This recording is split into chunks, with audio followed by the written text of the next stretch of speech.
네, 안녕하세요, 어머님들. 네, 압구정 국어논술학원 중등부 원장 이묘희입니다. 반갑습니다. 네, 아이들은 이게 저를 이묘희 원장에서 묘자를 따서 묘쌤이라고 부르거든요. 그래서 이제 아이들하고 수업을 처음 하게 되면 아이들이 제일 먼저 물어보는 게 묘가 무슨 묘자냐고 물어보거든요. 그럼 무슨 묘자라고 대답을 할 것 같으세요? 애들이 머릿속에서 갖고 있는 한자어가 짧잖아요. 그래서 알고 있는 한자어가 무덤 묘자하고 토끼 묘자. 그래서 그거 두 가지를 얘기하는데 사실은 이제 저는 묘할 묘자를 쓰고 있습니다. 그래서 할아버지께서 이제 묘한 여자다 이렇게 이름을 지어 주셨어요. 네. 자, 일단은 그러면 제가 오늘 설명의 주제를 다시 한번 두 가지로 좀 정리해서 말씀을 드릴게요. 첫 번째는 저희가 어머님들께서 가장 궁금해하실 게 저희 학원 커리큘럼일 것 같아서 그 설명을 좀 자세히 드릴 거고요. 두 번째는 이 인근 중학교의 내신이 어떻게 기출되고 있는지 성향 분석을 좀 해봐 드리도록 하겠습니다. 그래서 일단 본 설명회를 들어가기 전에 제가 이제 여기 압구중학교에서 이 압구정 이 인근에서 아이들하고 예비중학교 수업을 이제 시작한 게 10년 차가 됐거든요. 근데 아이들하고 처음 만나서 수업을 할 때마다 이 말씀을 꼭 제가 설명회에서 어머님들한테 꼭 드리고 싶다. 그렇게 생각해서 준비해 온 게 있는데 뭐냐면 혹시 이제 국어가 어머님 이제 정기적금하고 똑같다 이런 말씀을 혹시 들어보셨을까요? 국어는 정기적금이다. 정기적금은 꾸준히 넣어야지 나중에 큰 성과로 돌아오는 것처럼 국어 역시 꾸준하게 해줘야지 큰 성적으로 돌아오거든요. 근데 요즘 매년 제가 예비중학교 1학년 아이들을 보면은 아이들이 가면 갈수록 약간 공부에 대한 지구력이라든지 공부에 대한 투지가 좀 많이 사라져 있는 상태예요. 그래서 그 원인이 뭘까를 많이 고민을 좀 해봤습니다. 그랬더니 이제 두 가지 면이 보이더라고요. 첫 번째는 저 때에는 없었던 재밌는 것들이 세상에 너무 많이 나타났어요. 유튜브라든지 뭐 연예인이라든지 이런 것들이 많이 나타나다 보니까 아이들이 유혹에 많이 넘어가기가 쉽겠죠.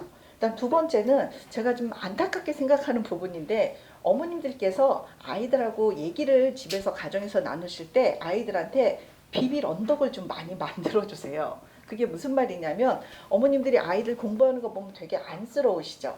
그래서 아이들을 좀 위로하고 싶고 아이들한테 희망을 주고 싶으시니까 어머님들이 이런 말씀을 좀 많이 하신대요. 이거는 이제 예비중학교 때 아이들이 실제로 교실에서 했던 말들을 인용을 해드리는 겁니다. 선생님, 우리 엄마가요, 공부는 중요하지 않다고요. 공부 안 해도 된다고 했어요. 이렇게 말하는 아이가 있고요. 두 번째로 너는 아무것도 하지 마. 엄마가 다 해줄게. 걱정하지 마. 이런 말들을 실제로 어머님들께서 해주신대요. 그리고 가장 이제 부러웠던 사례가 선생님 저희 집에 건물이 있대요. 이런 얘기. 그러면 저희가 그 얘기를 듣는 순간 아이들하고 저하고 와 대박 부럽다 막 이렇게 반응을 하거든요. 어머니. 뭐 심지어는 엄마가 공부하기 힘들면 유학 보내준대요. 그런 얘기를 해요. 아이들이. 그러면 저는 조금 그게 안타까워요. 어머님들의 마음은 제가 읽고 있지만 아이들이 그런 말을 들으면서 좀 공부를 할 때 힘들다. 그러면 아이들한테는 그게 비빌 언덕이 되는 거예요. 그래서 내가 공부하다가 좀 힘들면 좀 공부를 놔도 괜찮겠다. 라는 그런 안식처가 생기는 거죠. 그래서 제가 이제 어머님들한테 이렇게 매정하겠지만 좀 어머님들께서 아이들한테 얘기할 때는 그 약간 매정하게 아가야 너의 인생과 나의 인생은 다른 인생이고 네 인생은 네가 개척을 해야 된다. 그런 부분으로 어머님께서 교육을 좀 시그널을 지속적으로 주시면 아이가 자기 책임감이 생기거든요.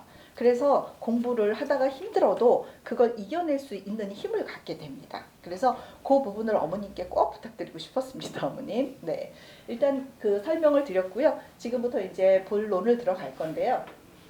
첫 번째 보시면 26학년도 대학 수학 능력 시험 점수표거든요. 이거 올해 이제 여러 가지 매체에서 어머님들이 보셨을 거예요. 요번에도 역시 불국어라고 얘기를 하죠. 자, 왜 불국어인가를 봤더니 자, 언어와 매체 기준으로 제가 말씀을 좀 드리도록 할게요. 자, 여기서 1등급이 85점이에요. 낮죠? 그리고 2등급이 78점이고요. 3등급이 70점대예요. 어떻게 2등급, 3등급이 이렇게 낮을까요? 요번 국어에서 17번 문제가 굉장히 논란이 많이 됐거든요.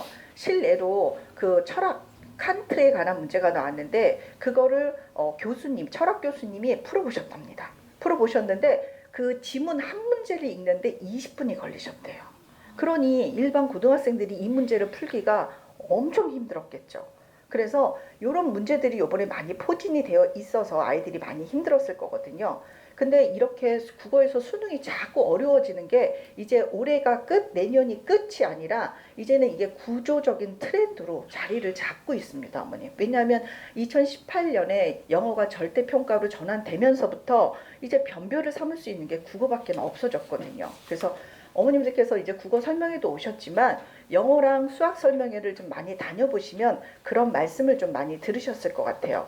영수 원장님들이 꼭 당부를 하신다고 하시더라고요. 어머니, 얘 영어 수학도 중요한데요. 국어 논술 학원을 좀 보내보세요. 이런 얘기를 많이 하신대요. 그 이유가 뭐냐면 이 국어가 모든 과목의 도구 과목이 되거든요. 아이들이 영어하고 수학에서 나오는 문제를 이해를 못한대요. 그래서 선생님이 너무 안타까우니까 그 말씀을 하신다라고 얘기를 하시더라고요.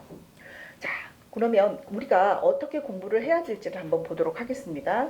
자, 여기 보시면 교육부에서 제가 뽑았어요, 자료를. 국가 수준 학업 성취도 평가 결과인데 2017부터 23년도까지의 과정이거든요. 이쪽 거를 먼저 좀 설명을 드릴게요.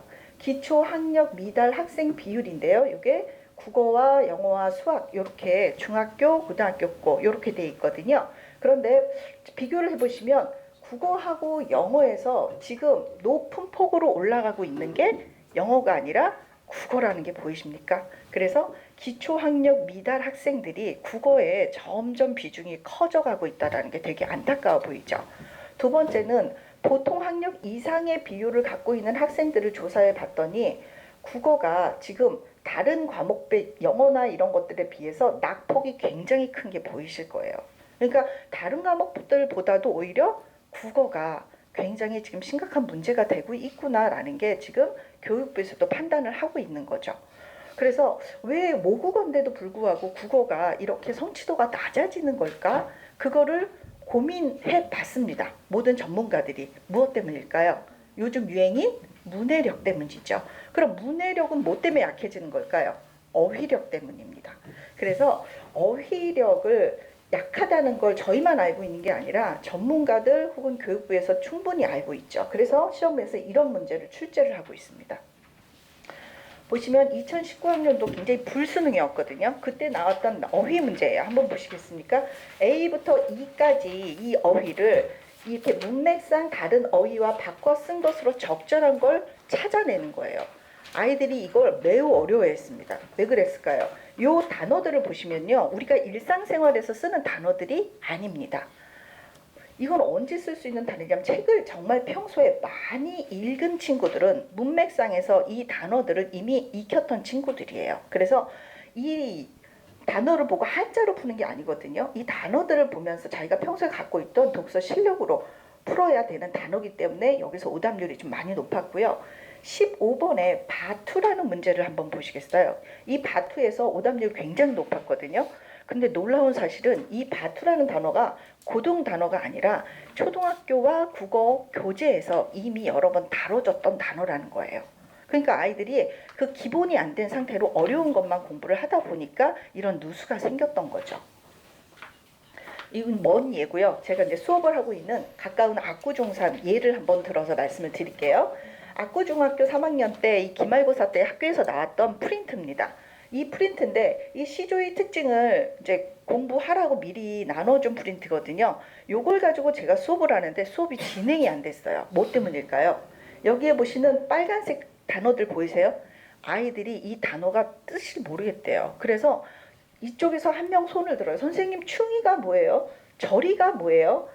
뭐 교화가 뭐예요? 이 단어 자체를 모르니까 이 내용을 자기가 전반적으로 이해할 수가 없는 거예요. 그래서 이 수업을 할 때 지금 제가 이 시조의 특징을 설명을 해야 되는데 아이들한테 단어의 뜻을 설명해 주는데 시간을 많이 보냈습니다. 다음은 압구중학교 이제 서술형 문제로 내겠다라고 하신 건데 이게 요약하기 문제거든요. 요약을 여기서 두 줄로 해서 이 시험에서 나왔던 문제거든요. 근데 문제를 보시면 생태시와 자연시의 비교 대조하는 문제예요. 요약하기를 아이들이 매우 어려워합니다. 그래서 혹시 가정에서 어머님들께서 아이들이 책을 읽으면 약간 신문하는 느낌 말고 정말 대화하는 느낌으로 한번 물어봐 주세요. 이거 네가 지금 읽고 있는 게 무슨 내용이야? 라고 물어봐 주시면 아이가 말을 할 거거든요. 그때 일목요연하게 딱 중심 내용을 문장으로 말할 수 있는지 없는지, 그게 국어를 잘하는 아이와 못하는 아이의 기준점이 됩니다. 그래서 시험에서도 실제로 이런 요약하기가 지금 20점으로 나오고 있습니다. 자, 그래서 제가 너무 안타까워서 우리 아가들이 너무 어려워하는데 제가 만들어 본 문학갈래의 체계표입니다. 지금 요 보여드리는 요 표 하고요. 그 다음에 다음 표 한번 봐주시겠어요? 요거 이제 제가 요번에 하면서 만들었거든요. 자, 요 표는 뭐냐면요. 일단 앞으로 다시 돌아가 보도록 할게요.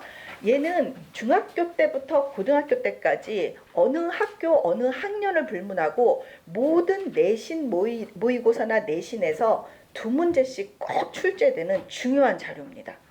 이 각각의 문학에 갖고 있는 갈래의 특징 개념을요, 중학교 1학년 때 가르쳐 주거든요. 근데 아이들이 내신만 공부하고 바로 중3으로 올라가든가 고1로 올라가게 되면 이게 공백이 생겨버려요. 근데 이게 매년 시험에 기출문제로 나온다고 그랬는데 이게 안 돼 있으면 큰일이겠죠. 그래서 요거를 지금 어머님들께서 혹시 댁에 가시면은 우리 아이한테 이거를 너는 현대소설을 얼만큼 알고 있니? 현대시에 대해서는 얼만큼 기본을 잡고 있니? 요걸 한번 물어봐 주세요. 그러면 우리 아이의 현재가 보이실 거예요. 두 번째는 제가 이걸 좀 세분화 시켰습니다. 집에 가시면 중1 수준 개념어 자가진단이라 그래서 요 내용들이 어머니 되게 복잡해 보이잖아요. 이게 문학적 개념어거든요. 그런데 사실은 요거 지금 파란색 부분은요, 중학교 1학년 때 이미 시험에 출제되고 있는 것들이에요. 이거 출제되고 있는 이 용어들을 당연히 얘가 자기 언어처럼 쓸 줄 알아야 점수가 잘 나오겠죠. 그래서 혹시라도 아이가 공부를 좀 욕심을 부리는 친구가 있다면 집에 이제 가시면은 여기 앉아서 뭐 여기서 알고 있는 게 몇 개야? 이렇게 한번 물어보시면서 지금 현재의 상황을 좀 체크해 봐 주세요. 그래서 여기서 많이 부족하다 그러면은 어머니 빨리 저희 학원에 등록을 좀 해 주셔야 됩니다, 어머니. 그래야 아이가 좀 많이 힘들지 않게 돼요. 네. 그래서 저희가 그러면 어떤 과정으로 이렇게 이런 과정들을 아이들을 이렇게 잘 이끌어가고 있는지 저희 프로그램을 좀 설명을 해드리도록 하겠습니다. 저희는 국어 논술 수업 진행이 이렇게 국어가 100분, 그 다음에 논술이 100분 이렇게 진행이 되거든요. 그러면 총 3시간 30분이에요. 그럼 어머님들이 제일 많이 걱정하시는 게 뭐냐면 우리 아이 너무 힘들어해요. 이 얘기를 되게 많이 하시거든요. 안 그래요. 어머님들 걱정하시는 것만큼 아이들은 적응을 금방 합니다. 그래서 이 3시간 30분 동안 아이들이 새로운 걸 배우기 때문에 되게 흥미진진해하고 친구들하고도 금방 사귀어져요. 그래서 요거 설명을 드리면 국어를 100분 하고 나서 그 다음에 쉬는 시간 10분 갖고요. 그 다음 논술 100분을 진행합니다. 그런데 국어 100분의 수업 진행 순서를 보여드리면 일단 여기 어휘 테스트, 어휘 집이 있거든요. 어휘 테스트를 보자마자 저희가 시험을 10문제를 봅니다. 그리고 나서 이제 지난주에 배웠던 국어의 개념을 물어보는 국어 테스트를 또 10문제를 시험을 봅니다. 물론 시험이기 때문에 못 봐도 그냥 보내주진 않습니다. 그래서 이거는 자세하게 뒤에서 설명드릴게요. 그리고 매일과제라는 게 뭐냐, 말 그대로 가정에서 하는 과제예요. 지난주에 배웠던 국어를 그냥 가르쳤으니까 끝, 배웠으니까 끝 이렇게 되면은 아이들이 머리에 남는 게 없어요. 그래서 똑같은 작품을 집에서 20문제씩 풀어보면서 복습을 하게 만드는 거죠. 그래서 이 아이들이 풀어온 문제를 가지고 선생님이 해제를 해주는 겁니다. 그리고 본격적으로 정규 수업이 들어가게 되고요. 그래서 국어는 이렇게 100번으로 진행이 되고요. 논술 같은 경우에는 수업 진행 순서가 오자마자 독서 퀴즈를 보게 합니다. 이 독서 퀴즈는 왜 보는 거냐면요. 아이들이 이제 책을 읽으라고 학원을 보내놨더니 아이들이 시간이 없잖아요. 수행도 해야 되고 놀기도 해야 되고 바빠요. 그래서 아이들이 인터넷에서 줄거리를 찾아 읽습니다. 그러면 학원에서도 어머님도 되게 난감하잖아요. 그래서 그거를 얘네가 제대로 읽게끔만 하자라는 의도로 책을 읽은 다음에 기본적인 내용을 물어보는 게 10문제가 들어가는 거예요. 그래서 여기 10문제를 만약에 아이가 찍었다. 그러면 벌칙이 있어야 되겠죠. 그래서 30분 동안 남아서 페널티가 있습니다. 책을 읽고 가야 됩니다. 요게 끝나고 나면은 저희가 이제 비문학 독해 빠작을 시작을 하게 됩니다. 그래서 요거는 아이들이 과제를 해온 다음에 저희 선생님의 해제를 통해서 제대로 된 문제 해설이 들어간다라고 생각하시면 됩니다. 그 다음에 요거는 이제 정규 수업이 되는 거고요. 그리고 여기서는 이제 글쓰기 첨삭이 들어갑니다. 하나씩 자세히 제가 보여드릴게요. 이 국어 수업하고 논술 수업은 한 분이 진행하지 않으시고요. 국어 선생님 따로, 논술 선생님 따로 크로스로 들어가서 진행이 됩니다.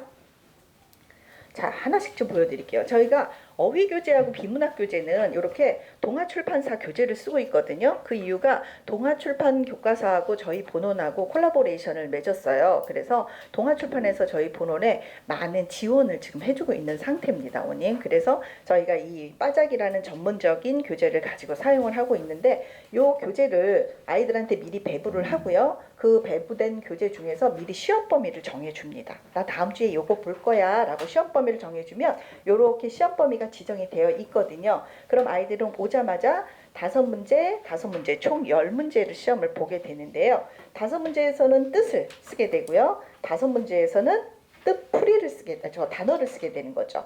여기서 일정 점수가 미달이 되면, 그러니까 보통 저희는 이제 70점을 기준으로 미달이라고 얘기를 합니다. 그래서 미달이 되면 남아서 자기가 제2차 시험을 좀 보고 가야 돼요. 아이들 여기서 굉장히 싫어합니다. 남는 거. 네. 예문을 좀 보여드릴게요. 중1 어휘 테스트 결과지 보시면 네, 얘는 기분 좋게 100점을 받았죠. 그렇지만 이제 이 친구는 40점을 받았죠. 예. 그래서 이렇게 도장을 저희가 찍어줍니다. 잘했어요. 네, 힘내요. 이것도 아이들 상처받을까봐 제가 힘내요로 바꾼 겁니다, 어머님. 네. 두 번째는 이제 제가 아까 말씀드린 대로 지난주에 배웠던 국어를 다시 복습하지 않으면 잊어먹기 때문에 저희가 이거를 복습 테스트지로 만들어서 10문제를 또 시험을 보는 거예요. 그래서 이 10문제 시험을 봐서 이것도 일정 점수가 미만이면 남아서 다시 제2차 시험지로 시험을 보게 됩니다. 그래서 요거는 저희가 커트는 60점으로 정해놓고 있습니다. 시험지 보시면 네, 이렇게 보면 가슴 아프시죠, 어머님? 이렇게 비가 내리면. 그래서 저희가 이렇게 보면 그냥 점수만 매기고 하는 게 아니라 설명까지 선생님이 해제까지 해주는 과정으로 이렇게 들어가게 되죠. 그 다음에 요 매일 과제는 저희가 이제 작년서부터 시작했던 건데 아이들한테 국어를 공부를 시키고 나서 집에 가서 복습해 라고 얘기를 했을 때 아이들이 하는 아이들은 없습니다. 그랬을 때 강제성을 좀 부여해 주는 거죠. 그래서 지난주에 배웠던 그 문학작품을 아이들이 집에서 가정에서 20문제를 풀어보게 하는 거예요. 그래서 20문제는 뭐 하루에 나눠서 5문제씩 풀어도 괜찮고 한 번에 20문제를 풀어도 괜찮고요. 그래서 요걸 풀어갖고 오면 선생님이 수업 시간에 해설을 해주면서 채점을 하게 되겠죠.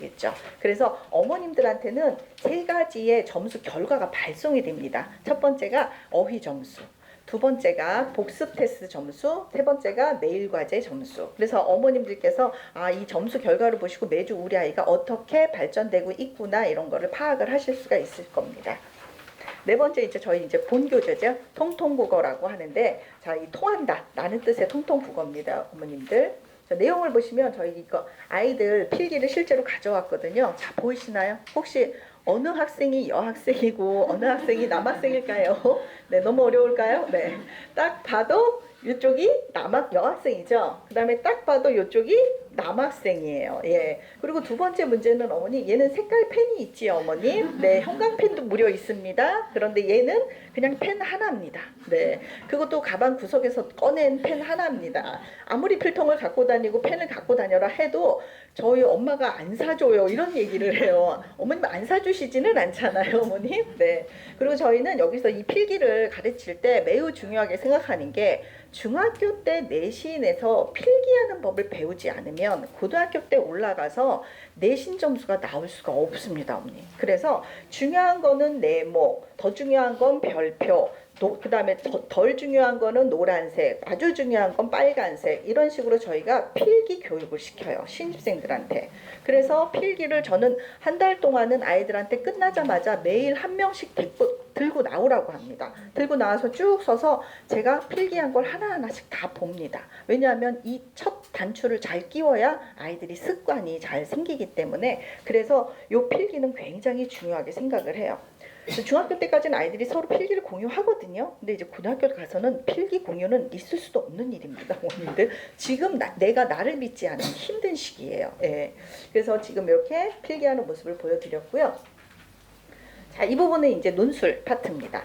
논술 시간에 제가 아까 독서 퀴즈 이거 본다고 말씀드렸잖아요. 네, 그래서 지난주에 미리 이제 읽어오라고 공지를 내린 그 부분에 대해서 아이들이 필독서를 읽어갖고 오는 거예요. 그래서 필독서를 읽는데 어떤 이런 고흐에 관한 거는 사실 아이들이 재미있게 읽거든요. 근데 정치, 경제, 사회 이런 얘기들은 사실 읽기 싫어해요. 그럴 때는 저희가 플러스 포인트를 줍니다. 네가 열심히 읽었다라는 증거로 핵심 단어나 문장에다가 밑줄을 그면서 읽어. 그리고 그걸 갖고 와서 선생님을 보여주면 가산점을 줄 거야 라고 얘기를 해요. 그래서 여기서 점수가 좀 부족해도 내가 읽은 흔적을 보여주면 가산점으로 통과가 되는 경우도 있습니다. 요거는 이제 빠작 비문학이라 그래서 저희가 이제 이 비문학 연습을 시키는데 요번에 수능에서 비문학 세 문제가 엄청나게 어려웠다고 하죠. 이게 수능이라는 게 제가 작년까지 봤을 때는 문학이 연속 3년 동안 어려웠었거든요. 근데 올해부터는 또다시 비문학이 어려워지는 걸로 바뀌었어요. 그래서 지금 비문학은 꾸준히 시켜야 되는데 이제 제가 어머님들께 팁을 좀 드리자면 어떤 어머님들께서 비문학이 중요하다고 하는데 일주일 동안 시간이 없으니까 일주일에 한 번 딱 앉혀놓고 3시간 동안 비문학만 좀 막 풀게 하면 늘까요? 이렇게 물어보시는 분들이 많거든요. 좋은 방법일까요, 어머님? 아닙니다. 매일 한 지문씩 하시는 게 제일 좋습니다. 감을 형성해 주시는 데는 습관이 제일 중요하거든요. 그래서 비문학 할 때는요, 문단을 나누고 핵심 문장에 밑줄 긋고 문제 풀이를 해갖고 오는 게 과제고요. 학원에 오면 선생님들이 요걸 가지고 해제를 해주는 거죠. 자, 그리고 아까 이제 논술 소장님이 했던 수업을 이제 진행을 하게 되면 저희는 글쓰기 과제를 이렇게 하게 되거든요. 요게 이제 한 명의 과제고요. 한 명의 과제인데 딱 보시면 이제 이 친구는 글씨서부터 되게 마음에 쏙 드시죠. 예, 아주 성실하게 잘 썼죠. 선생님이 여기다가 형식 첨삭으로 이런 부분 잘 썼다라고 형식 첨삭을 넣어 주십니다. 근데 이쪽 친구의 글씨를 보시면은 거의 뭐 암호 해독을 한 정도의 되게 깊은 난이도를 좀 갖고 있죠. 근데 실제로 요즘 아이들이 많이 이렇게 씁니다. 그래서 이게 참 걱정이긴 해요. 글을 쓸 일이 별로 없지만 사실 이제 학교에서는 서논술령이 강화되고 있어서 아이들한테 글쓰기에 대해서 그 글을 잘 쓰는 거에 대해서 사실 저희가 교육을 좀 많이 하고 있고요. 실제로 너무 산만하게 쓰면요, 2번 정도 경고를 하고 나머지 3번째는 남아서 다시 쓰고 가게 하는 방법도 지금 저희가 시행하고 있습니다. 네. 요거는 형식 첨삭 부분인 거고요. 다음에 보여드리는 건 요건 내용 첨삭입니다. 아까 하나의 글을 가지고 선생님이 요 선생님이 여기 처음부터 끝까지 아이들의 글을 한 문단 한 문단씩 다 분석을 해서 써 드리는 거예요. 저희 학원만큼 이렇게 첨삭에 열심인 학원이 없습니다. 그래서 요거는 저희 학원의 트레이드 마크가 되고요. 어머님들 만족도도 굉장히 좋습니다. 이렇게 첨삭을 받으면서 글을 쓰다 보면요, 빠른 친구들은 3개월에 이미 글이 많이 향상되고요. 늦은 친구들은 6개월에서 8개월 정도 걸립니다. 네. 그래서 이렇게 수업이 진행되고, 이제 요거는 제가 요번 내신 기출 성향 분석을 할 때 어머님들한테 꼭 말씀드리고 싶어서 제가 만들어 놓은 거거든요. 제가 이제 내신 대비를 한 지가 25년 이상 됐어요. 그러니까 아이들의 성향이나 아이들의 태도나 아이들의 눈빛을 이렇게 딱 만났을 때 보면 어머, 이 친구 90점대 나오겠다, 80점대 나오겠다, 이게 보이거든요. 부채도사가 된 것 같은 그런 느낌이 들어요. 자, 근데 이거를 제가 요번에 표로 한번 만들어 봤어요. 아직 내신 안 봤잖아요. 그런데 내신을 보기 전에 어머님들이 우리 아이가 어느 정도로 시험에 점수를 맡을 수 있을까를 판단할 수 있는 사전 평가 항목을 만들어 봤습니다. 보시면 이거는 거의 모든 선생님들의 공통 의견이기도 합니다. 첫 번째가 시험 기간이거든요. 지금 6주 동안 시험 공부를 하는데 올 때마다 물어보는 친구. 선생님, 시험범위 어디라고요? 어디서부터 어디까지라고요? 매주 물어봅니다. 그러면 점수가 나올 수가 없습니다. 2번째, 학교에서 배부한 프린터 어딨니, 어쨌니, 갖고 왔니, 꺼내봐라 이렇게 얘기하면 집에 있는데 라든지 그 어딘가 있을걸요? 이런 얘기를 하는 친구들이 있습니다. 3번째, 야, 이 시험 범위에서 중간에 선생님이 빠뜨리는 부분이 있으세요. 너무 많아서. 그러면 자기 혼자 막 열심히 그거를 3페이지에서 4페이지 풀어갖고 와요. 그러면 그거 시험 범위 아닌데 왜 풀어왔어? 진짜요? 아, 억울해. 이런 애들이 꽤 많아요. 특히 남학생들 중에. 몰랐대요, 자기는. 그래서 이런 부분 보면 제가 이 친구는 벌써 두 문제 나갔다 그 생각이 이제 들거든요. 두 번째는 수업 교재 및 프린트를 안 갖고 와서요. 그냥 선생님 복사해 주세요. 이런 친구들이 있어요. 근데 한 번 복사하는 사람은 두 번 복사합니다. 그래서 이 친구들이 이렇게 프린트나 교재를 안 갖고 온 사람들은 일단은 내가 공부에 올인하겠다라는 생각이 좀 부족해 보인다라고 판단하시면 될 것 같고요. 저희가 내신의 주차별로 테스트를 보거든요. 근데 그 주차별 테스트가 다 나머지야. 그러면 어머님 마지막 시험에서 잘 보면 되죠 라고 아이들은 얘기하지만 가능하지 않습니다. 자, 그다음에 계속 저는 진도를 나가고 있어요. 기초 질문 끝나고 심화 끝나고 응용하고 있는데 맨 처음 기초를 계속 물어봐요. 그러면 불안하시죠? 저도 불안합니다. 근데 결과도 불안합니다, 어머님. 네.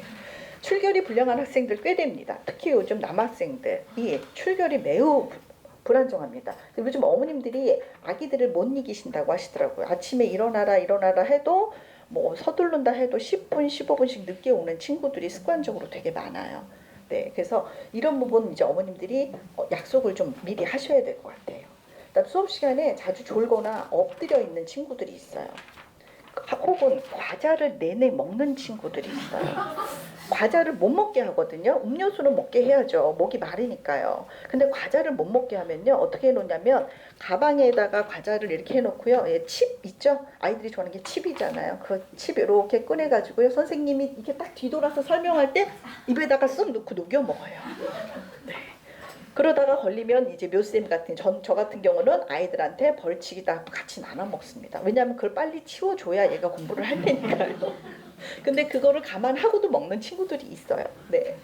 그래서 그런 그 부분의 습관 갖고 있는 친구들이 있고요. 당연히 졸거나 엎드리면요 필기는 안 되고 있다고 생각하시면 됩니다. 소설 지문을 저는 좀 특별하게 아이들한테 꼭 제가 안 읽고요. 제가 힘들어서 안 읽는 게 아닙니다. 아이들한테 꼭 읽혀봅니다. 이게 왜 중요하냐면요. 제가 어머님들하고 상담하면서 저는 초등 원장도 하고 있고 중등 원장도 하는데 어머님들이 이 아이가 책을 되게 많이 읽었다라고 하세요. 근데 실제로 제가 이 아이들한테 책을 읽혀보잖아요. 띄어쓰기가 엉망인 친구들이 너무 많아요. 띄어쓰기가 안 돼서 책을 읽는다는 얘기는요. 구조독해가 안 되고 있다는 얘기예요. 구조독해가 안 되고 있다는 얘기는 의미를 정확하게 이해하지 못하고 있다는 얘기거든요. 그래서 저는 친구들한테 소설이 나오면 돌아가면서 한 문단씩을 읽게 합니다. 그러면 이 친구가 이 독해가 약하겠구나. 그런 생각을 바로 한눈에 파악을 할 수 있어요. 그래서 어머님들께서 기회 되시면 댁에서 한번 애기들한테 책 한 구절 좀 읽어달라고 한번 꼭 해주세요. 개인차가 되게 심합니다. 그 다음 시험 기간에 있으면 안 되는 장소에 자꾸 가 있는 학생들이 있어요. 제일 심각한 게 축구장입니다. 어머니. 시험이 내일 모레인데 축구장 가 있어요. 뭐 자기 결승이다 뭐 이러면서 축구장 가 있어요. 그래서 아이들이 막 저 교실에 들어오는데요. 땀 냄새 장난 아닙니다. 애들이 다 축구복 입고 있어요. 네. 자, 축구장이 제일 심각하고요. 두 번째는 스카도 사실은 굉장히 심각합니다. 아이들이 스카 가서 공부하기로 했어요. 공부 잘 안 돼요. 저 공부 잘하는 애들은 혼자 가서 하죠. 근데 꼭 때로 가죠. 그러면 내가 공부를 하려고 하면 옆에 애가 야 배고프지 않냐? 나가서 뭘 먹고 올까? 그러자. 나가죠? 그러면 야 나 펜 사러 가야 돼? 같이 또 펜을 사러 가죠. 야 음료수 하나 먹을까? 같이 또 펜 사러 음료수 먹어야 돼요. 휩쓸리기가 너무 좋아요. 그래서 저는 스카를 자주 간다는 애들은 별로 이렇게 성적이 기대가 되지는 않습니다, 어머니. 그래서 요거는 어머니께서 잘 체크를 하셔야 될 것 같아요. PC방은 여자애들이 요즘 더 많이 갑니다. 남자애들보다. 여자애들이 PC방을 되게 많이 갑니다. 그리고 이제 꼭 시험 기간에 해외여행하고 가족여행 가시는 분들이 계신데 그러면서도 어머님들이 성적은 꼭 나와야 돼요 선생님 이렇게 말씀하시면 저 되게 섭섭해요. 네. 왜냐하면 애는 이미 저 미국 가고 유럽 가서 잘생긴 마이클 보고 막 왔잖아요. 마음이 막 떠 있는데 애가 공부에 집중이 안 되잖아요. 그런데 시험 성적이 잘 나오기가 되게 힘들어요. 어머니 마음이 뜨기 때문에. 그래서 시험 전후로 어머님들께서 여행을 좀 다녀와 주셨으면 좋겠습니다. 문제와 선지에 나오는 단어의 뜻을요 계속 질문해요. 어떤 학생은 여기 앉아가지고요 선생님 저기 앞에 앉을까요? 기특하다 앞에 앉아. 제가 수업을 한마디 하면요 끊어요. 여기서 이 단어가 무슨 뜻이에요? 설명을 해주죠. 그 다음 진도를 나가야 되는데 얘는 무슨 뜻이에요? 이렇게 물어보는 애가 있어요. 그게 꼭 한 학년에 한 명씩 있습니다, 어머니. 그 단어의 뜻을 모르니까 열심히 하고 싶은데 진도가 안 나가는 거예요. 안타깝죠. 그 다음에 과제를 계속 밀리거나 타 과목의 학업 수업 일정이 빡빡한 학생들 점수 나오기 힘듭니다. 왜? 과제라는 건요, 내가 배운 걸 내 지식으로 만드는 과정이잖아요. 근데 그 과정을 안 거치고 선생님 설명만 듣고 나는 잘한다 라는 착각에 빠져 있는 상태예요. 그럼 선생님이 봤을 때 이 친구가 나머지를 좀 했으면 좋겠어요. 보충을 했으면 좋겠어요. 그러면 저 다음에는 수학학원 가야 되고요. 이거 끝나면 또 영어학원 가야 돼요. 그러면 그 친구는 국어를 복습할 시간이 아예 없다는 얘기예요, 어머님. 그래서 너무 시간대를 촉박하게 여러 학원을 너무 많이 주시면은 아이가 정말 내 것으로 만들어서 지식을 익히는 그런 과정이 필요한데도 불구하고 갖지를 못하게 됩니다. 나머지 이제 매주 학원에 어머님이 전화하셔서 요번에 우리 빵빵이 과제가 뭔가요? 라고 물어보시는 분들이 있는데, 사실 예비중1은 아기와 그 다음에 중학생의 중간 과정이에요. 정말 아기 같은 애들이 너무 많아요. 그래서 어머님들이 챙겨주시고 싶으신 마음은 제가 이해를 많이 하고 있는데, 어머님들이 하나서부터 끝까지 다 챙겨주시는 분들이 있어요. 매주 과제, 매주 얘 수업 태도는 어땠는지, 매주 얘가 어떤 말을 했는지 이런 걸 학원으로 전화하셔서 매주 물어보고 계시는 분이 계신데, 사실 자기주도 학습의 가장 기초는요, 내가 내 일정을 관리하는 게 가장 중요합니다. 그래서 어머님이 초반에는요, 내 아이가 좀 못 믿어요 이렇게 말씀을 하시더라도 그래도 결과적으로는 어머님이 아이들한테 이 부분을 맡겨주셔야 아이한테 책임감이 생깁니다. 아이들이 와서 뭘 책을 안 갖고 오면 제일 먼저 하는 얘기가 뭔지 아세요? 화를 내면서 우리 엄마 또 안 챙겨줬어 이 얘기를 하거든요. 그럼 저는 너무 안타까운 거예요. 그게 어머님이 안 챙겨줘야 되는 일이 아니고 자기 일인데, 그게 어느 순간부터 자기 일이 아니라는 인식이 바뀐 거예요. 그래서 요 부분들을 어머니께서 한번 보시고 내신할 때 좋은 조언이 됐으면 좋겠습니다, 어머니. 자, 저희가 이제 기출 분석을 할 건데요. 자, 혹시 안구중학교를 진학하실 분들이 좀 많으실까요? 손 좀 들어봐 주시겠어요? 네. 그 다음에 신사 있으실까요? 신사분 없으시네요. 신동은요? 신동. 네. 그 다음에 신구. 네. 신구. 청담. 네. 옥정이요. 네, 알겠습니다. 제가 어머님들 오신 걸 보고 제가 좀 자세히 설명을 좀 드리도록 하겠습니다. 어머님, 저희는 학원에서 제일 만족도가 큰 게 바로 이거예요. 기출 분석지를요, 아이가 오늘 만약에 시험을 봤어요. 그럼 아이가 시험을 보고 나서 이걸 찍어서, 시험지를 찍어서 선생님한테 보냅니다. 그러면 선생님이 요거를 당일날 분석을 해요. 당일날 분석한 다음에 당일날 어머님들께 요 내용을 보내드려요. 그럼 이게 뭐가 좋을까요?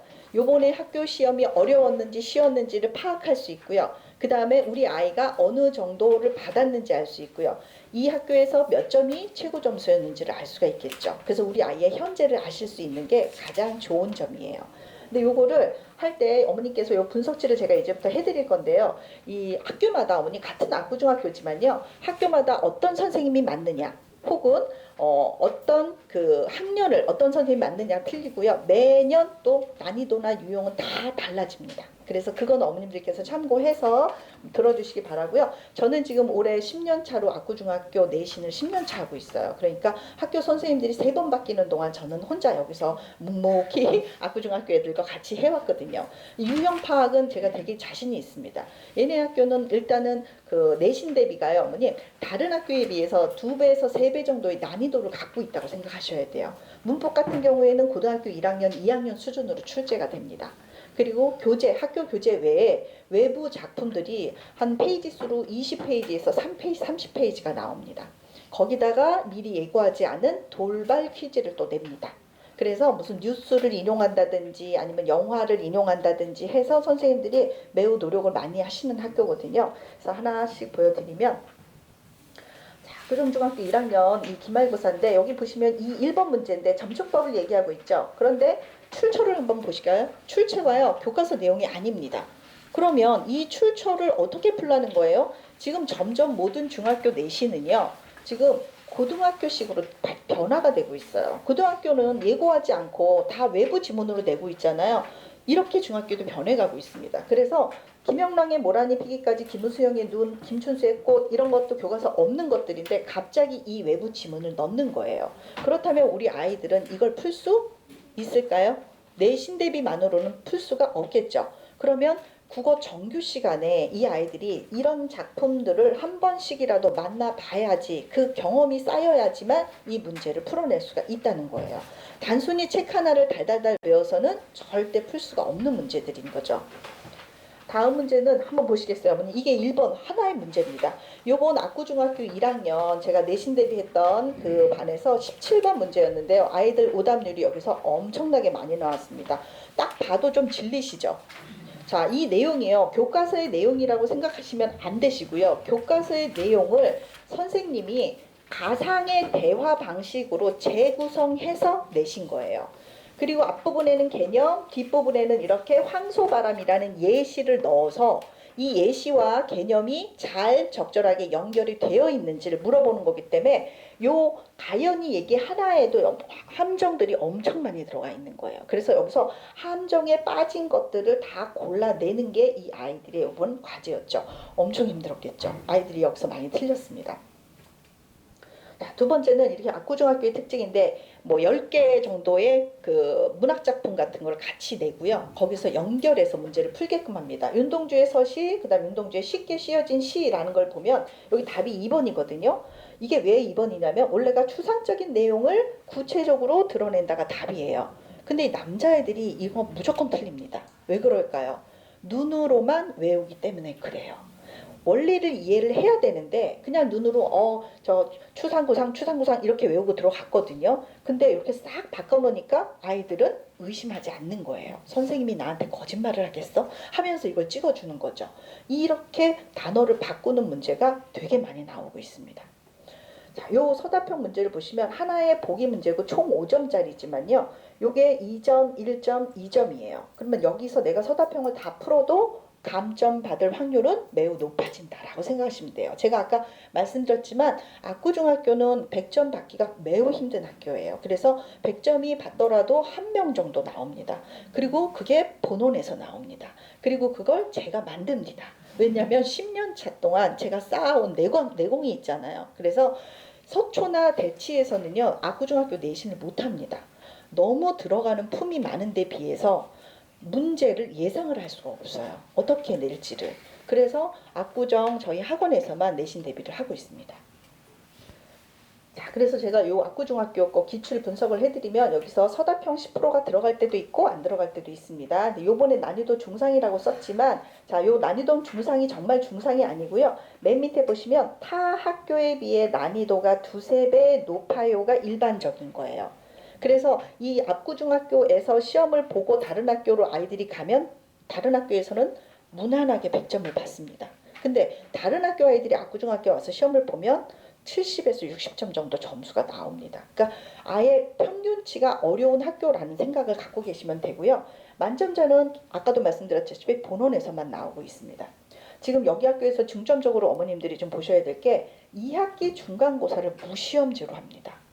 그리고 2학기 기말고사는 시험을 한 번 보죠.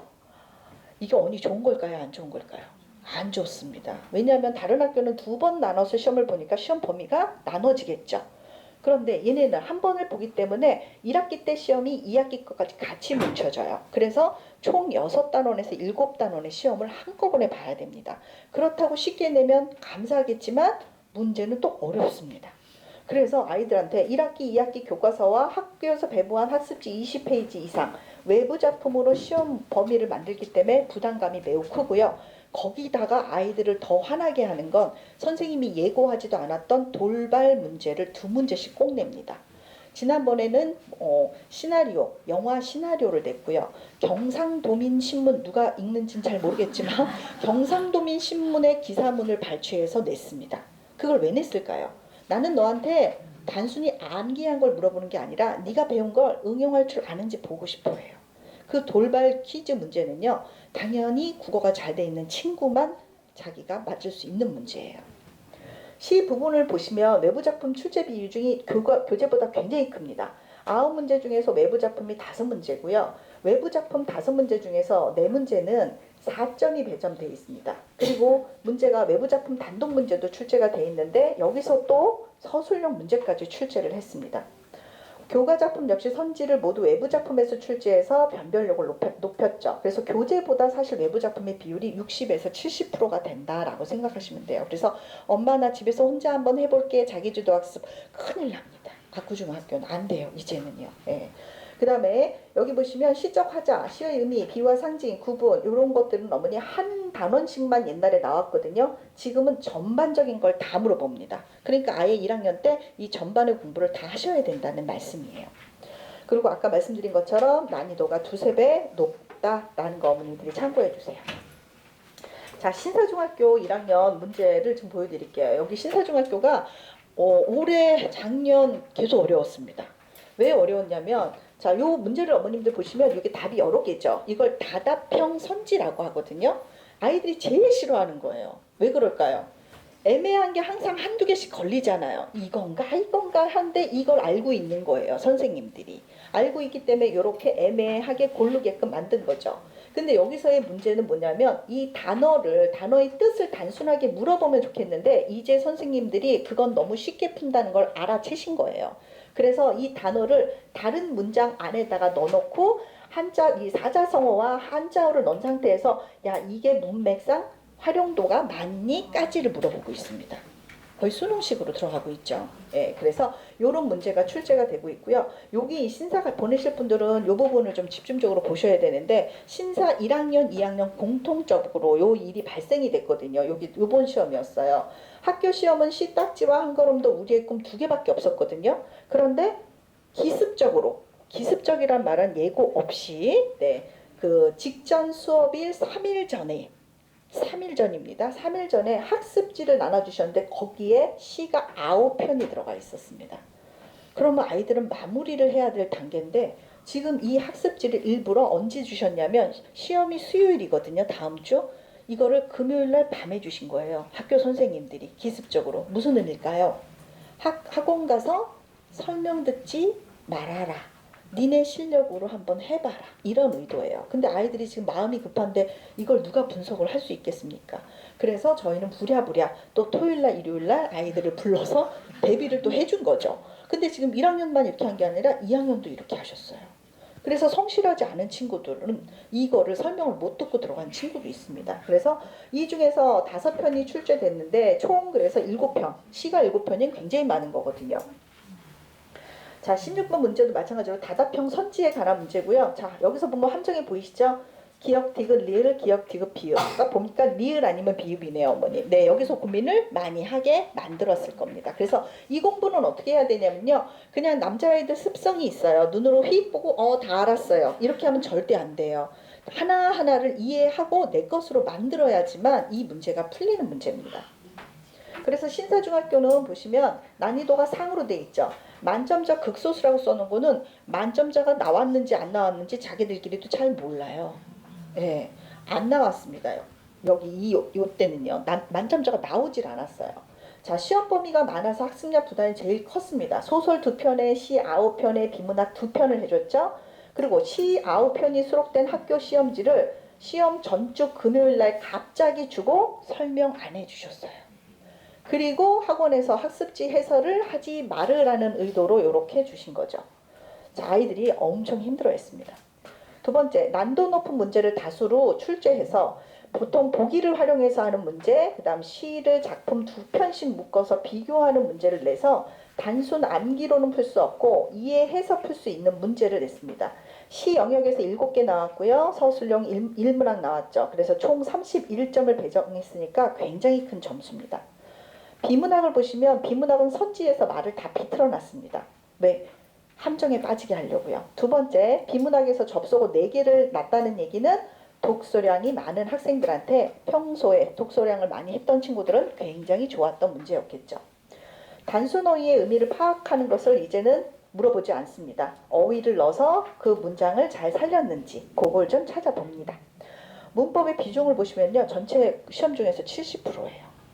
그리고 예문은 교과서 예문은 하나도 없습니다. 선생님이 다 만들어낸 창작 예문이에요. 그 얘기는 외워서는 안 되고 네가 정말 이해해서 응용할 수 있니를 물어본다는 얘기죠. 그래서 문제가 많이 어려웠습니다. 신동중학교 거를 한번 보도록 하겠습니다. 신동중학교는 지금 다 서술형이죠. 2점, 3점짜리인데 여기서 핵심은 뭐냐면 제시문을 주지 않습니다. 보통 지문을 주거나 작품을 주고 그걸 보고 쓰는 게 서술형이잖아요. 신동 요번에는요 아예 지문도 작품도 주지 않았습니다. 그럼 그건 무슨 의미일까요? 네가 공부하는 동안 머릿속에 이미 그 내용 다 들어가 있잖아. 그러니까 그 기억으로 이 답을 써보는 거야. 단 핵심어가 안 들어가면 틀린 거 알지? 이런 내용인 거죠.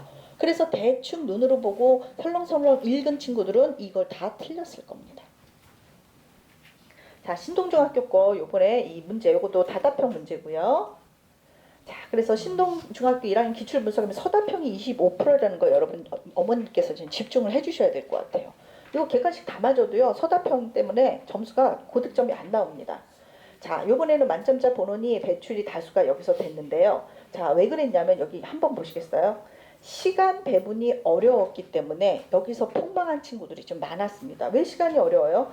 서술형이 25점의 배점을 갖고 있기 때문에 써야 될 게 많잖아요. 근데 아이들이 보통은 시험지에다 쓰고요. 그 다음 답안지에다 옮겨 적는데 저희 본원 다니는 친구들은 미리 교육을 받았어요. 서답형이 이렇게 많다면 시간이 부족할 수 있어. 그러니까 너네들은 이 답을 서답형 답을 시험지에 쓰지 말고 답안지에다가 바로 직접 써 라고 교육을 저희는 미리 해놨거든요. 그런데 다른 학원에서는 교육을 못 받은 거죠. 그래서 이 아이들이 시험지에 썼던 걸 다시 답안지로 베끼는 그 중간에 시간 오버가 된 거예요. 그래서 중간에 다 뺏겨서 시험지를 완성을 못하고 내서 울고 간 친구들이 많다고 합니다. 이것도 시험에 경험치가 필요한 거죠. 그래서 보시면 이 학교는 시험 범위량은 적당했지만 선지를 매우 헷갈리게 넣었다. 그 다음에 서답형이 배점이 높아서 체감 난도를 높여줬고요. 서답형 역시 단답형이 아니라 길게 써야 되는 서술형으로 이렇게 출제가 됐고요. 이 서답형 중에서 세 개의 문항이라고 냈지만 그걸 2개씩 이렇게 편집해서 총 8개의 문제를 만들어 버렸습니다. 그러니까 완전히 서술형이 8개라는 뜻이에요.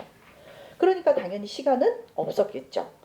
그 다음에 1번 시와 소설이 복합 지문 형태로 출제돼. 이게 요즘 그 수능의 형식이거든요. 두 작품을 비교 분석하는 건데 맨 끝에 거 한번 보시겠어요? 어머님들 깜짝 놀라실 거예요.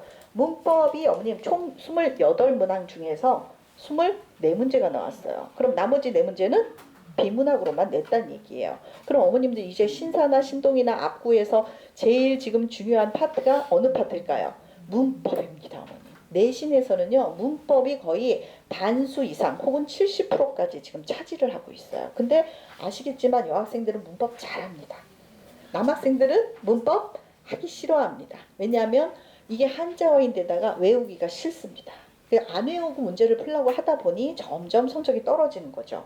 그래서 어머님들 그 문법 특강은요 반드시 겨울방학 여름방학 때 저희 본원에 보내셔서 반드시 시켜주셔야 돼요. 내신 때 한번 해서는요 문법의 개념이 잡히지가 않습니다. 신구중학교 되게 어렵게 이번에 출제됐거든요. 신구중학교가 아마 이번에 그 처음 신구중학교 다니셨던 어머님들한테 물어보시면 신구중학교 문제가 왜 이렇게 어려워졌어? 라는 얘기를 들으실 거예요. 원래는 3년 전까지는 그렇게 어렵진 않았습니다. 그래서 신구중학교 같은 경우에 이 문제를 보시면 4개의 조건을 죄송합니다. 잠깐만요. 네, 바뀌었어요. 잠깐만요. 네.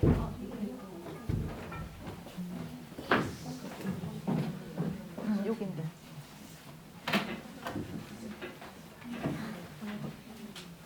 됐어요. 신구중학교의 문제를 보시면 이렇게 4가지 조건을 충족하는 융합형 답안을 찾는 게 이게 문제였거든요. 그래서 이것도 아이들이 좀 많이 어려워해서 오답률이 좀 높았고요. 두 번째로 신구중학교 요번에 10점짜리 요번엔 중간고사였습니다. 2학기 중간고사. 그걸 보시면 지금 문제가 이렇게 나와 있죠. 그리고 조건을 한번 보시겠어요? 갈등의 유형을 비교하고 공통점과 차이점 쓰는 게 3점. 갈등의 원인을 쓰는 게 3점. 갈등의 해결 과정을 쓰고 작품의 주제와 창작 의도를 쓰는 게 4점. 지금 조건 제시형 서술형 문제가 엄청 까다롭죠. 그리고 밑에 감점하겠다라는 게 나와 있어요. 실제로 아이들이 이 답을 썼는데요. 감점 당한 친구들이 많았기 때문에 100점짜리가 없었습니다. 다음 문제도 똑같습니다. 신구중학교 여기도 마찬가지로 품사의 종류와 공통점과 차이점 넣고요. 이렇게 복잡한 문제를 줬기 때문에 100점짜리가 없었습니다. 감점을 많이 하고 있다는 얘기죠. 그래서 신구중학교를 분석을 해드리면 서답형이 10점밖에 안 되지만 난이도는 상이었고 100점짜리는 존재하지 않았습니다. 선지에 사용된 어휘나 서술 방식이 까다로웠고요. 그 다음에 얘네가 외부 작품에서 홍길동전을 냈거든요. 교과 과정이 아니라 외부 작품에서 내고 거기서 서술형도 10점을 냈습니다. 그러니까 외부 작품 갖고 승부를 걸었다는 얘기입니다. 그리고 조건 서술형 문제라서 조건이 까다로웠고요. 그 다음에 맨 밑에 보시면 평소 꾸준한 학습과 어휘 기본기가 매우 필요한 그러한 학교였다라고 분석이 됩니다. 자, 마지막으로 옥정중학교 해드릴게요. 옥정중학교는 보시면 여기도 마찬가지로 보기가 외부 작품이죠. 정규 시간에 여러 작품을 만나봐야 이 작품을 풀 수가 있다는 얘기입니다. 자, 아까 말씀드린 요약하는 거 시험에서 가끔씩 나온다고 말씀드렸잖아요. 요약하는 거 시험에 실제로 나왔고요. 그 다음에 이런 것들은 육빵빵 기자 빵빵 신문에서 이런 보기가 들어간다면 어디에 들어갈 수 있니? 즉 비문학에서 조직도가 어디를 너가 조직도를 잘 이해하고 있니? 구조도를 잘 이해하고 있니? 요거를 물어보는 문제였습니다. 그래서 옥정중학교의 경우에는요. 난이도가 상이었는데 그 이유가 국어 개념의 전반적인 숙지가 많이 필요했던 부분이고요. 그 다음에 정보나 기출자료가 많지 않았습니다. 그리고 여기서 특징이 학교에서 배부한 프린트에서 다수의 문제가 출제가 됐대요. 그래서 학교 수업 설명이 매우 중요한 학교다. 그래서 아이들한테 너 학교 가서 수업을 잘 들어야 돼. 이 얘기를 어머님께 꼭 전달을 해주셔야 됩니다. 네. 자, 저희가 다음 프로그램을 하나만 설명을 좀 드릴게요. 자, 어휘왕 선발대회가 저희가 1년에 한 번씩 있습니다. 이게 뭐냐면 아이들이 공부하다 보면 어머님들이 좀 확인하고 싶으시잖아요. 글은 잘 쓰고 있는지 아니면 어휘는 얘가 잘 이해하고 있는지 그걸 어머님들 대신 저희가 확인시켜 드리는 거예요. 그래서 자, 이렇게 1년에 한 번씩 글쓰기 대회를 하거나 아니면 어휘 그 시험을 봐서 어휘왕을 뽑아서 상장을 수여하는 그런 설명입니다. 그래서 상장 나가고요. 요거는 네, 사진을 찍어서 남겼습니다. 자, 그 다음에 저희 학원이 외부 홍보 한 번 없이 굉장히 좋은 결과를 얻고 있는 게 바로 중1, 2 최상위반 선정입니다. 저희는 외부 홍보를 하지 않았습니다. 근데 이 10년 동안 여기서 중1, 2 최상위반에서 공부한 친구들은 저하고 소장님이 3년 내내 관리를 해주거든요. 수업도 그렇게 진행을 하게 되고요. 그러다 보니까 얘네들이 전반적으로 다 입시 결과가 굉장히 잘 나왔어요. 그래서 입시 결과를 잘 겪은 학생들이 소문을 내줘서 이 반에 들어오고 싶어서 어머님들이 굉장히 경쟁이 치열합니다. 그래서 요거 시험은 1년에 이제 한 번 정도 시험을 합니다. 그래서 아마 지금 예비 중일 학생 어머님들 같은 경우에는 내년, 그러니까 26년도 6월쯤에 시험을 보게 되실 거예요. 그래서 거기서 선발이 되면 이제 저와 소장님이 그 아이들과 같이 3년 동안 같이 수업을 하고 또 좋은 말도 많이 하면서 아이들하고 가게 되거든요. 그래서 저희가 보면 이렇게 네, 제가 했던 아이들이에요. 올해 아이들을 졸업했는데 이 아이들이 예비 중1 때부터 중3 최상위까지 저랑 3년 동안 같이 했던 아이들이고 이 아이들이 중3 최상위를 통해서 좋은 대학으로 많이 입시가 성공적으로 연결이 됐습니다. 그래서 요거 시험은요, 어머님, 잠깐만요. 네. 요 시험은 저희가 6월달 정도에 볼 거고요. 70%는 필기 점수로, 그 다음에 나머지 30%는 태도 점수로 이렇게 진행이 됩니다. 지금 시간표는요, 현재 요 4가지가 이렇게 돼 있고요. 이제 이미 원장과 송송훈 논술소장님은 지금 이제 이게 7월달에 시작했던 반이라 이 반은 이제 그때 설명회 하면서 이미 마감이 됐던 반이고요. 그 다음에 이쪽 반은 지금 마감 임박입니다. 그리고 이제 새롭게 신설된 반이 이제 일요일날 B반, 요 반이 이제 신설된 반이니까 어머님들께서 요 반이나 요 반 신설반으로 이렇게 등록을 해주시면 됩니다. 그리고 저희는 일단 아이들을 만나면요, 아이들을 먼저 파악을 합니다. 아이들의 태도, 눈빛, 아이들이 좋아하는 거, 싫어하는 거 이런 것들을 파악하고 저희가 태도 같은 거, 필기 이런 교육을 좀 기초 교육을 좀 많이 시키고 그리고 나서 어머님들하고 상담을 1대1로 들어가게 됩니다. 그래서 혹시 어머님들께서 이제 이 설명회가 끝나고 궁금하신 점 있으시면 저한테 편하게 손을 들어서 말씀을 해주시면 됩니다. 네. 그리고 저희가 끝나고 나면 저희 본부장님이 나오셔서 또 안내가 들어가실 거예요. 네. 네, 설명회에 참여해 주셔서 감사합니다, 어머님. 네. 질문 자유롭게 해주시면은 제가 성심껏 대답해 드리겠습니다.